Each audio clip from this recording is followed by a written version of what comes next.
મોટો ઓલસેરામાં બાજી મૂકીએ ને અંદર એટલે પુલાવ આ બહુ આવે ભલે ને આ બાજુ હું બાથરૂમ કરવું નથી ત્યાં બાજુ નું કઈ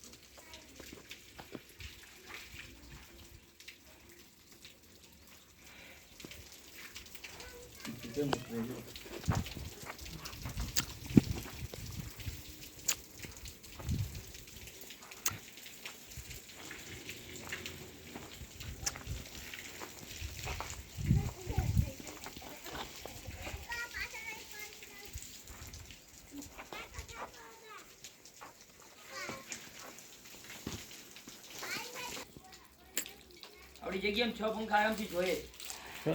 નહીં તો 4 તો જોઈએ આનાથી તંત્ર મળે ને વચ્ચેથી 4 એટલે વાંધો ન આવે ચોખ્ઠામાં મેળે નો આવે ના ડોક્ટર થઈ જાય બે બીમ આવે ને એક ઉભો આવે એટલે ખાના થઈ જાય